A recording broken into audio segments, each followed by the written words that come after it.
Selamat malam para pendengar setia di seluruh Indonesia di Dongeng Aki Rukmah. Selamat mendengarkan dan tetap merdeka. Assalamualaikum warahmatullahi wabarakatuh. Bismillahirrahmanirrahim.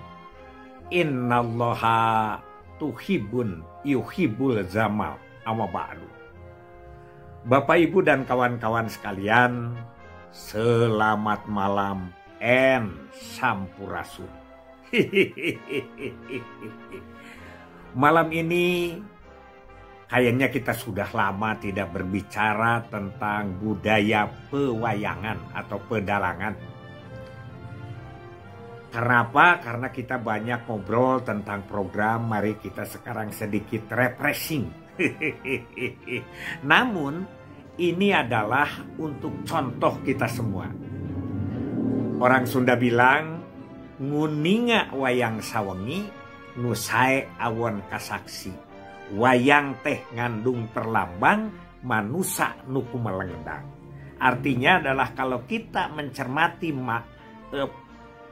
pengertian atau lakon pedalangan sampai selesai, sawengi itu semalam suntuk begitu, maka yang baik dan buruknya akan kita ketahui. Ya, wayang teh ngandung perlambang. Jadi wayang itu adalah mengandung siloka, simbol bagi orang-orang yang sedang hidup di alam dunia ini. Ini adalah salah satu cerita, yaitu Kalabaka Palastra. Palastra itu meninggal atau mati, ya begitu. Kalah di medan perang, begitu. Ceritanya ketika keluarga Pandawa yang diliciki itu apa ya? Main dadu dengan sang kuning yang curang itu, akhirnya kan mendapat hukuman selama 13 tahun nyamur begitu ya. Tidak boleh ketemu dengan orang. Akhirnya kan mereka pergi ke hutan-hutan begitu ya, ke jauh-jauh tempat keramaian. Sudah saatnya beberapa hari di hutan tidak ada makanan dan sudah tidak makan, tidak minum. Mungkin kalau minum dicari-cari air yang ada, maka Dewi Kunti Nalibrata sebagai sepuh pada saat itu bersama anak dan menantunya juga Drupadi ikut. Di situ mereka kelaparan. Nah, setelah itu berbicaralah sekeluarga. Kemudian biasa Bima sanggup, Werkodara ini sanggup mencari makanan. Semuanya ikhlas bahwa Bima berangkat, tapi ada saran dari seorang ibu. Bagaimanapun kita laparnya, janganlah kau mencari makanan yang tidak halal. Haruslah carilah makanan yang halal dengan cara yang baik. Itu yang pertama. Pesan dari Ibu Dewi Kunti Nalibrata. Berangkatlah Bima untuk mencari makanan. Cerita di tempat lain, yaitu di satu desa atau kecamatan, Resi atau Begawan Ijrapa dengan Bambang anaknya, ya itu dia sedang sedih, sedang gelisah, sedang risau. Karena apa? Karena ada buta kalabaka. Di sekitar itu adalah makanannya manusia. Setiap hari itu harus satu orang dimakan oleh kalabaka itu. Yaitu dari kampung-kampung itu. Gak ada yang bisa. Anaknya Bambang Rawan juga, sangat masih kecil dan tidak bisa berbuat apa-apa, tidak ada kekuatan, ya, karena perkasanya, yaitu yang disebut dengan buta kalabaka itu.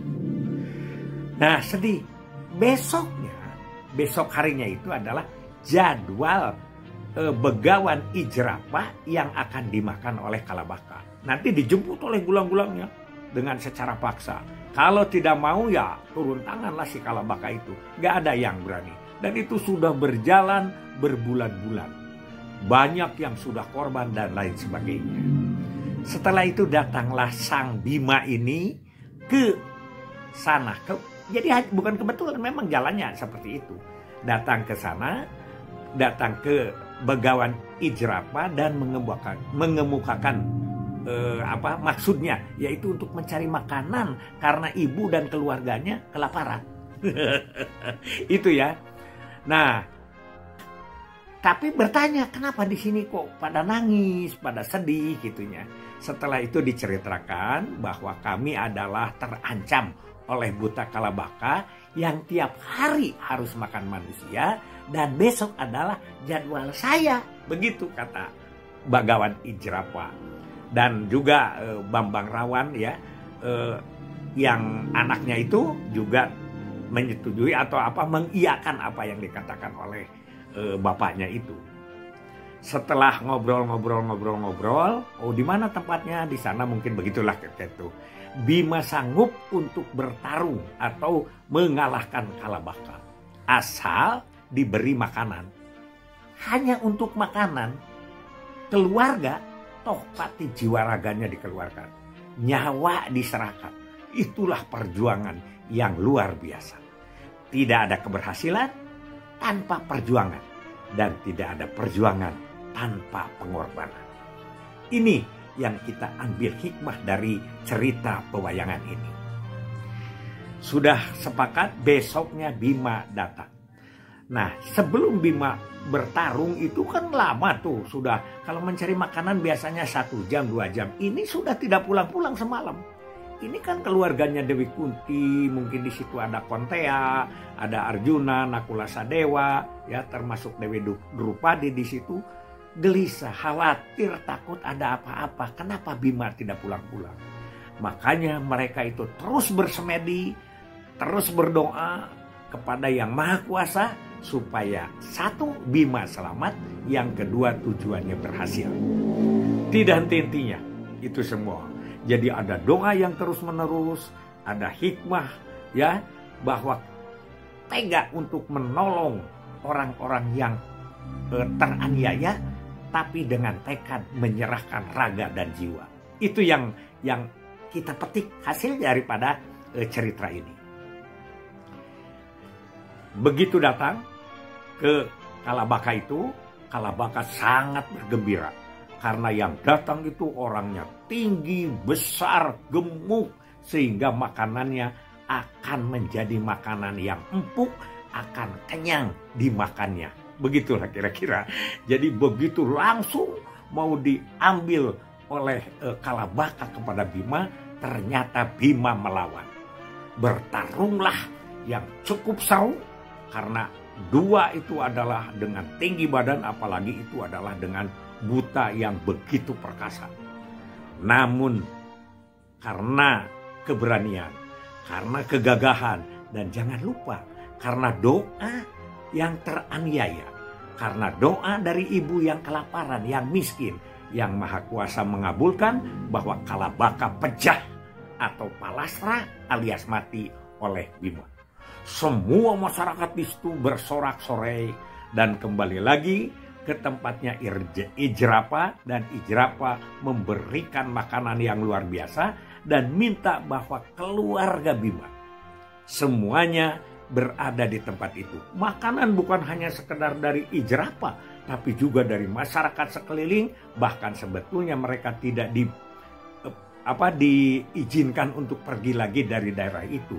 Namun kan ini perjalanan sejarah Pandawa dalam 12 tahun dan 1 tahun nyamur itu nanti di Wirata. Itulah contoh yang disampaikan dalam cerita pewayangan malam ini. Orang sudah bilang, pi entengen jang dengan pi entengen jang dengan pi contohin para nonoman. Artinya itu adalah untuk berkaca. Semua orang harus seperti itu cara perjuangan. Dan pi contohin menjadi contoh pada nonoman. Nonoman itu adalah generasi muda. Itu saja dari Aki malam ini. Jadi dari wayang teh ngandung perlambang manusia nuku melendang. Sekali lagi bahwa itu adalah perjuangan tidak kenal lelah. Oleh karena itu kita pun tidak boleh lelah tidak boleh lengah, kita berjuang terus untuk masa depan. Masa depan siapa? Masa depan bangsa, negara, dan generasi emas yang kita canangkan ingin dicapai pada 100 tahun setelah kemerdekaan, yaitu kurang lebih tahun 2045. Mudah-mudahan berhasil. Amin ya Rabbal Alamin. Wassalamualaikum warahmatullahi wabarakatuh.